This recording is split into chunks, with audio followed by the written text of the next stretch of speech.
Hi, hello. ఇక్కడ చూస్తున్నారా? పిల్లి, క్యాట్ కనిపిస్తుందా? ఇది ఏదో చేస్తుంది. ఎక్కడి నుండో సీతాకోకచిలుక, అదేనండి బటర్ఫ్లై వచ్చింది. చూస్తున్నారా? కనబడుతుందా బటర్ఫ్లై?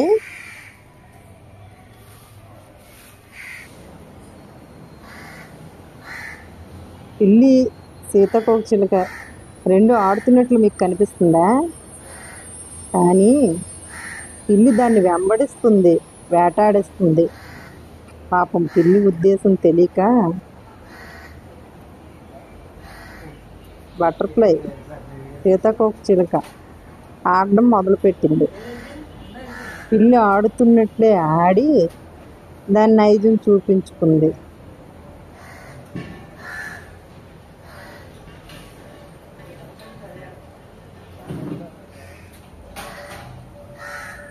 బటర్ఫ్లైకి ఈ విషయం అర్థం కాక అది ఇంకా ఆడుతూనే ఉందని ఇది ఆడడం స్టార్ట్ చేసింది. ఆడుతూనే ఉంది. సీతాకోకచిలుక ఆడి ఆడి కొంచెం అలిసిపోయినట్లుంది. చూడండి, ఒక దగ్గర ఉండిపోయింది. మళ్ళీ దాని దగ్గరికి వెళ్ళింది. పిల్లి వెళ్ళి తన కాళ్ళతో మళ్ళీ కొట్టడం స్టార్ట్ చేసింది. సీతాకోకచిలుక అది ఆటే అనుకుంటుంది, ఈ పిల్లి ఆడుతుంది బాగా అనుకుంటుంది. అది ఇది ఆడుతూ ఆడుతూ దాని కాళ్ళతో నొక్కి పెట్టేసింది. బటర్ఫ్లైని నొక్కి పట్టేసి నోటితో పట్టేసుకుంది.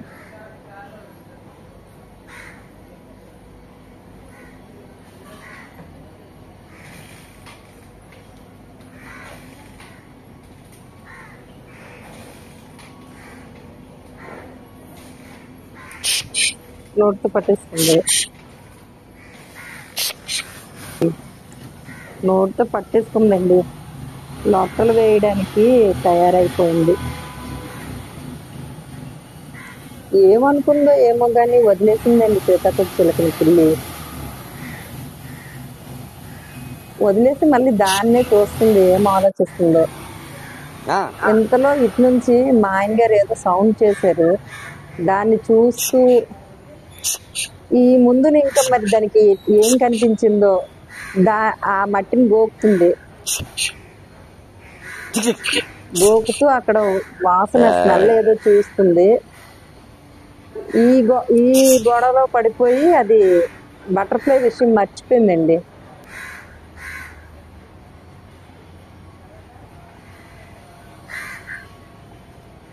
ఏమనుకుందో తెలియదు కానీ పిల్లి ఒకేసారి అక్కడ నుంచి వెళ్ళిపోయిందండి.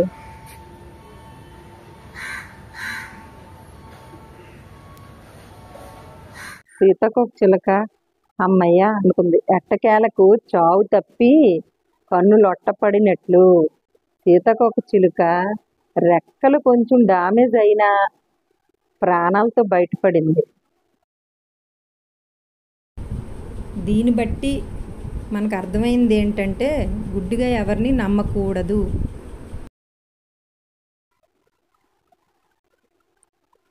సీతాకోకచిలుక అలిసిపోయినట్టుందండి. కొంచెం అలానే ఉండిపోయింది. మేము దాన్ని కొంచెం అలాగ వెళ్ళి కదిపడం స్టార్ట్ చేసాము. అప్పుడు అది ఎగిరి అలాగ ఆకు మీద వాలిందండి. మా ఆయన ఆకుని కదిపారండి. అక్కడ నుంచి ఆనందంగా ఎగిరిపోయింది.